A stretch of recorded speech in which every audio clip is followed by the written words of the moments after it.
Beneath the ordinary world lies a veil, and behind it, the voices of the lost still whisper. We are your guides into the shadows, where true crime meets the paranormal.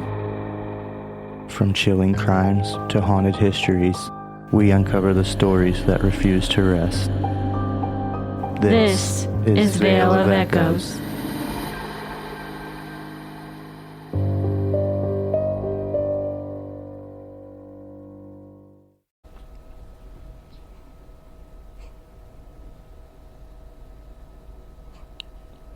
Three teenagers were blamed for something they did not do. They didn't leave town. They didn't hide. They didn't run. They went to school. They sat at home. They lived their lives until the world decided they were monsters. There was no blood on their clothes, no DNA tying them to the woods, no physical evidence that placed them with the boys that night. And yet, they were convicted. While the wrong people were put on trial, the right questions were never asked. About who was there, about who had access, about who was close enough to matter. This story is not about guilt. It's about what happens when innocence is ignored and the truth is left standing in the shadows.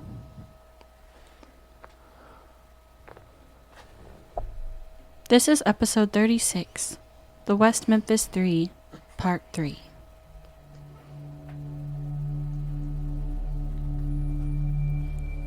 Hey guys, and welcome back to Veil of Echoes. I'm Lindsay. I'm Zach. And I'm Bria. In parts 1 and 2, we focused on the beginning, who the boys were, the night they disappeared, and how an investigation under pressure lost its way. We talked about fear, about vulnerability, about how a confession can be shaped instead of discovered. In this episode, we move into the courtroom, where stories are weighed, beliefs are reinforced, and innocence has to survive inside a system that has already made up its mind. Before we continue, a brief content warning. This episode discusses the death of children, courtroom testimony, misleading forensic claims, and references to autopsy findings. We approach this case with care, restraint, and deep respect for the victims, their families, and for the men who were wrongfully convicted. Listeners' discretion is advised. And if you appreciate the time and care that goes into each episode, please consider following the show on Spotify, Apple Podcasts, or wherever you're listening. Leaving a rating and review helps our independent show reach new listeners and allows stories like this to be told with the space they deserve. By the time this case reached a jury, the verdict wasn't waiting on evidence. It was waiting to be confirmed. By the time this case reached trial, the question was no longer what happened. It was who could be blamed. The investigation had already narrowed, public fear had already hardened, and a story, one built on suspicion rather than proof, was ready to be told. Jurors were not stepping into a blank slate. They were stepping into a community that had spent months being told that evil had a face. And that face had already been chosen. When prosecutors stood before the jury, they did not present a case built on physical evidence. There was no DNA linking Damien Echols, Jason Baldwin, or Jessie Misskelley to the crime scene. No blood on their clothes, no fibers tying them to the boys, no fingerprints, no eyewitnesses. There was no murder weapon, and no forensic proof that placed all 3 teenagers together in Robin Hood Hills on the night the boys died. That absence mattered, but it was not treated as a problem. Instead of evidence, the jury was given explanations. Jessie Misskelley's confession, despite its contradictions, despite the unrecorded interrogation time, despite his cognitive limitations, became the backbone of the case. Not because it was reliable, but because it existed. They were told it fit, they were told it made sense, and they were told it connected the dots, even when those dots didn't actually line up. With no physical evidence to rely on, the prosecution turned to character. The jury heard about music, clothing, books. They heard about mental illness, not as something to be understood, but as something to be feared. Damien Echols was not presented as a teenager. He was presented as an idea. An outsider, a symbol, someone different enough to explain the unexplainable. What the jury did not fully hear was just as important. They did not hear how long Jessie Misskelley was questioned before the tape recorder was even turned on. They did not hear how often investigators corrected him. They did not hear how easily details shifted once pressure was applied. And they were not given a full understanding of how false confession happened, especially when a suspect is young, vulnerable, and eager to please. Trials are supposed to test the evidence. In this case, the evidence was tested against a story, and when it didn't fit, the story stayed. Because once fear is accepted as fact, truth has to fight harder just to be heard. If the trial wasn't grounded in evidence, then the next question becomes unavoidable. What did the bodies themselves actually tell us? If there was ever a moment this case should have slowed down, it was here, with the bodies. Because once a body is gone, it can't speak for itself. All that remains is interpretation. And interpretation, in this case, was anything but settled.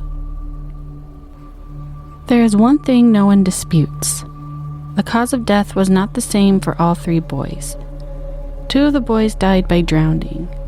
Christopher Byers died from blood loss. What was disputed was when the injuries occurred, and whether some damage happened before death or after. That distinction is where everything begins to fracture. All 3 boys were found hogtied. Their wrists and ankles were bound behind their backs, not with rope, not with tape, but with their own shoelaces, black and white. From a medical standpoint, the bindings explained position and restraint. They explained why the bodies were found the way they were. They did not explain who tied them. The autopsies could not determine when the shoelaces were tied. They could not determine by whom. And they could not determine whether the bindings occurred before or after death. That uncertainty mattered. Robin Hood Hills was not a crime scene that stayed still. It was dark, submerged, moving. Water shifted bodies, softened tissues, separated skin from muscle. Time does not pause underwater. It distorts. And when animals are present, nothing stays untouched. There was one injury that came to define the case. Marks on a child's face. At trial, those marks were given a name. A human bite. But that conclusion was never universal. Some experts believed the pattern could fit teeth. Others said the opposite. That it fit animal predation, the kind that happens quietly, after death, in water. There was no agreement, only confidence. The jury never heard that bite mark analysis itself is deeply contested, that there are no fixed standards, no agreed error rates, no certainty that survives scrutiny. What they heard was a conclusion, not the doubt that came with it. There was another injury that carried enormous weight, not because of what it proved, but because of what it allowed people to imagine. In court, injuries to one of the boys' genital area was framed as intentional mutilation. The implication was clear. It was meant to make the jury feel that this had to be evil, and therefore, the accused had to be evil too. Later medical reviews raise a different possibility. That the tissue change seen there could be explained by the environment. Decomposition, skin slippage, submersion, and possible post-mortem animal activity. Once again, experts disagreed. And once again, the jury heard a conclusion as if it were certainty. The autopsies documented wounds to the hands and arms. In forensic testimony, those wounds were described as being consistent with self-defense. They indicated that at least some of the boys were conscious and attempting to protect themselves. What the autopsies did not establish was how many people were involved. They did not show injuries that definitively proved 3 attackers working together. They did not establish physical proof of ritual violence. One body became the focus, and the others were almost forgotten. Those distinctions mattered. They were not treated that way. Medicine does not deal in absolutes. It deals in possibility, probability, and restraint. The autopsies cannot reliably determine when every injury occurred, but the courtroom spoke as if it knew. The bodies never told a clear story. They told a fractured one that required patience, care, humility. Disagreement should have created doubt. Instead, it was ignored. So when experts disagree and certainty doesn't exist, should anyone's freedom ever depend on the most dramatic interpretation? No, your freedom shouldn't depend on interpretation. If you don't have facts, then Right. you wasted 18 years of these people's lives. That's what pisses me off the most is, I'm sorry, but whoever was on that case, cops, detectives, lawyers, and everyone, they should all have their shit stripped from them.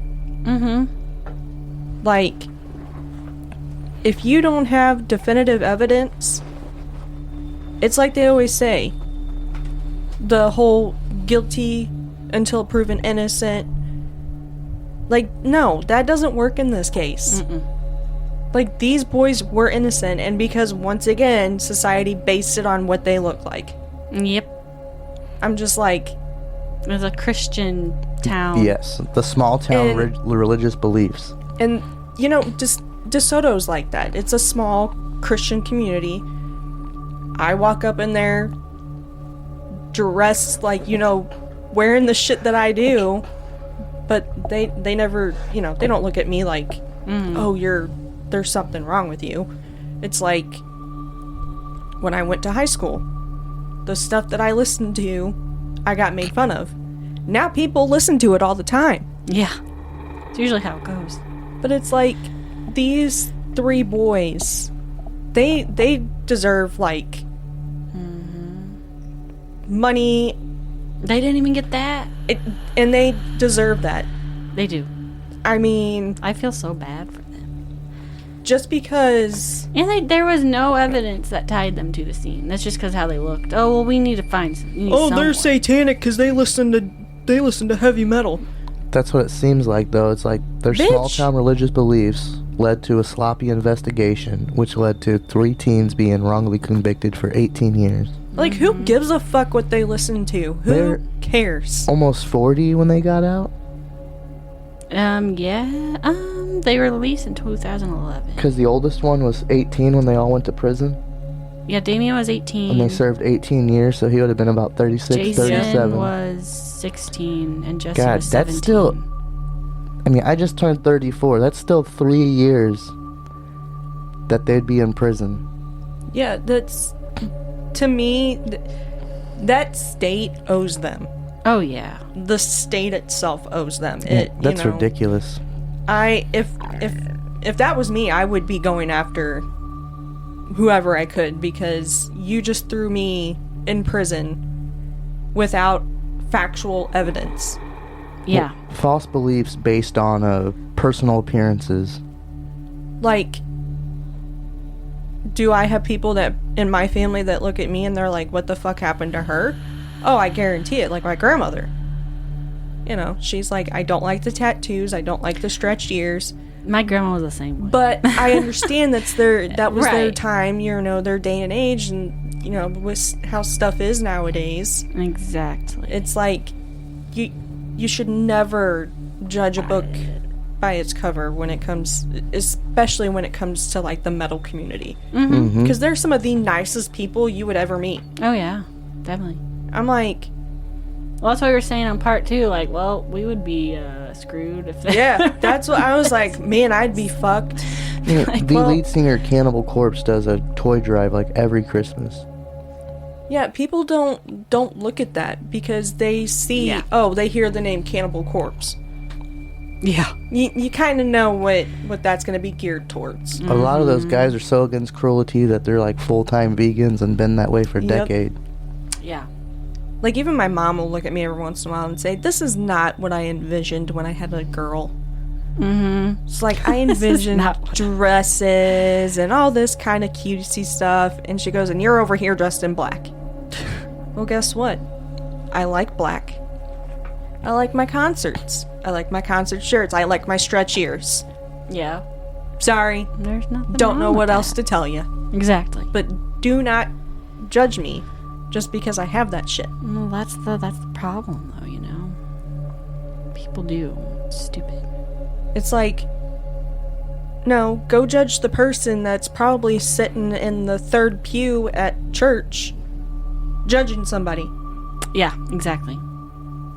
Well, especially in this case alone, the one person that really fit the description and everything was Mr. Bojangles. Like, the timing, the way he showed up into the restaurant, and they didn't even bother to check the night they were told. They just had to come back the next day, get a small sample, and lost it. So I don't know where they're gonna go with that.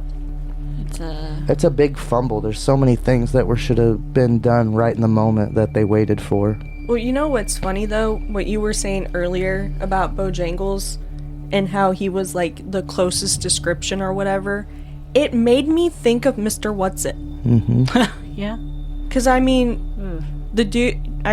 Jamie's tall, slender. Yeah. That guy was tall, slender. Yep. And they just randomly went up and talked to the dude. Mm-hmm. Yeah, but that's the one thing I didn't know, is apparently someone saw one of the boys talking with this man either the day of... Friends.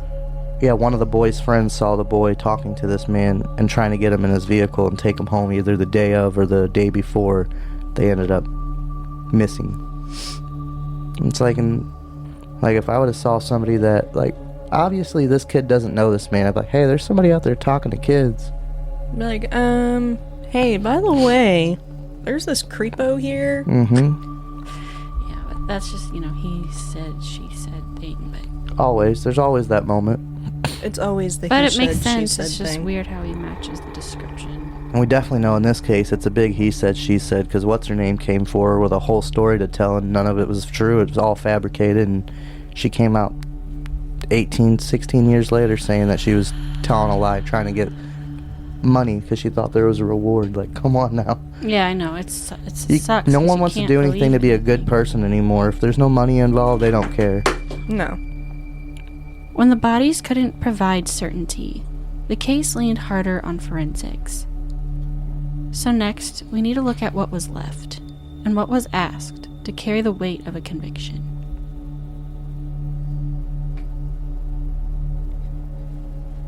This is the part of a trial where science is supposed to speak. Not opinion, not fear, science. The jury was told that forensic evidence would connect these teenagers to the crime. That connection never clearly formed. One piece of evidence was discussed again and again, a fiber. It was recovered from the crime scene in the area where the bodies were found. The fiber was described to the jury as red, acrylic, synthetic, and the prosecution said it was consistent with a red bathrobe. That robe belonged to Jason Baldwin's mother. Not to Damien Echols, not to Jessie Misskelley. Yeah, I think they said it was just, I can't even think of the word. Coincidence? It was similar, but not exact match to the fibers. Yeah, it was a similar fiber. Meaning it could have been a fiber from something else, but that same fiber made that robe. Not that that fiber came from the robe. Yeah, so they didn't, it wasn't even an exact match, but of course they found it and ran with it. There was no blood on it, no tissue, no way to explain how it arrived there. The crime scene was not frozen in time. The bodies had been submerged. The area had been searched. Evidence moved. That matters when you're asking a jury to believe where something came from. The jury heard the words, consistent with. They did not hear how common acrylic fibers are. They did not hear how easily fibers move through open environments and water. A single red fiber recovered from an outdoor crime scene was not evidence of who killed 3 children. But in that courtroom, it was treated like it mattered. If the attacks happened where the prosecution suggested, there should have been blood somewhere else. On clothing, on shoes, on skin. There wasn't. The jury also heard about a serrated knife recovered from water behind the Baldwin residence. It sounded significant. A knife. In water. Near where one of the defendants lived. But it was never linked to the crime. No blood, no tissue, no forensic connection to the boys. The boys were bound with shoelaces. Black and white shoelaces. Taken from their own shoes. And each child was hogtied. The shoelaces did not all come from the same pair of shoes. They were not linked to any of the defendants. No fingerprints. No fibers tying them to Damien, to Jason, or to Jessie. There was no DNA evidence, no blood transfer, no soil comparison placing them in the ditch, no forensic proof that any of them were there. The jury didn't hear one clear forensic story. They heard fragments, taken one at a time, never laid out together. Because when they are, they don't point anywhere. No single piece of forensic evidence stood on its own. They only worked when stacked together. Suggestion on top of suggestion. That is not how science works. But it is how convictions happen. When the evidence couldn't carry the case, the focus shifted away from proof and onto the people sitting at the defense table. Next, we talk about how Damien Echols, Jason Baldwin, and Jessie Misskelley were judged, not for what was proven, but for who they were believed to be. By the time the trial reached this point, the evidence had said everything it was going to say, and it hadn't been enough. So the trial changed. Damien Echols became the center of the case, not because of evidence, but because of perception. The jury was asked to decide what kind of person Damien was, not what he did. And once that door opened, it never closed. Damien was repeatedly questioned about belief. Not actions, not evidence, belief. He was asked again and again about Satanism, about the occult, about the books he read, the music he listened to. He was questioned about Aleister Crowley, his writings, his reputation, what they were said to mean. None of it was evidence. None of it placed Damien at the crime scene. None of it connected him to the murders. The implication was clear. If he believed the wrong things, if he read the wrong books, then maybe he was capable of the wrong acts. When belief alone wasn't enough, the prosecution called an expert. He was presented as an authority on satanic ritual, but he had no formal training in religion, no scientific background, no forensic expertise. His testimony came from personal belief. Yeah, that's the man they called down. He was supposed to be an occult professional, but on the stand they're like, well, did you go to class for this? No. Did you go to class for this? No. So what makes you a professional? Just his beliefs. Just because I said so. He read the Bible and he went to church, so he automatically thought he knew all about the occult. But they brought him in and they listened to his testimony and they made their judgments based off his testimony. Yeah. Because his testimony painted the picture they wanted it to paint. He still Anybody. thinks they're guilty to this day. Oh yeah, we were watching one earlier and he's like, nothing will change my mind. I think the 3 boys they were looking for are already incarcerated. Well, you know and I'm what? like, He can go fuck himself. I know. He can definitely go fuck himself. I'm like, bro. Because you know what? If there isn't anything linking them, they're innocent. but that's Good why God. when this came up, he just came right to my mind because he's probably my least favorite person in this whole thing. You came from out of state just to throw your 2 cents in. It's not even a professional opinion. No. You have no documentation. You have no masters, no Just doctorate, your no beliefs. bachelors. Exactly. Religious beliefs. Right? Like, if you wanted somebody that knew what they were doing and when it came to the cult, y'all should have just called Ed and Lorraine Warren. Yeah. Yeah, they would have gave you a better example of what was going on than some guy that just sat there and had a feeling. Mm-hmm. They are literally demonologists. Right. Like, Yeah. don't you think it's smarter to look into somebody before you just, Yeah. oh, I'm gonna take his word for it? Well, they found a guy that fit their narrative. The Yeah, words that he was somebody saying that- it fell into the story and painted these gentlemen guilty. So everything he was saying they loved. So they're like, oh, well, we dug as far as we needed to. Yeah. It's a bunch of bullshit. Mm-hmm. It's awful. He told the jury the murder showed signs of occulted activity. Symbols, behavior, music. None of it supported by physical evidence. He didn't explain what happened. He explained who to fear. Then came another witness. Not from the crime scene, not from the investigation, but from jail. Michael Carson claimed Jason confessed to him while they were incarcerated. There was no recording, no corroboration, no independent verification. Carson was a repeat offender, facing his own charges. In exchange for his testimony, he received leniency.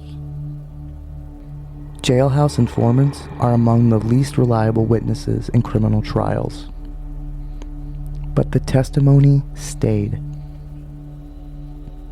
Jessie Misskelley's case rested almost entirely on his confession. A confession filled with contradictions, details he got wrong, and details investigators corrected for him. The jury was told Jessie failed a polygraph. That phrase carried weight. Years later, Jessie's attorney discovered the truth. Jessie did not fail the polygraph about the murders. The only question he failed was whether he had ever used drugs. He passed questions about involvement. He passed questions about being present.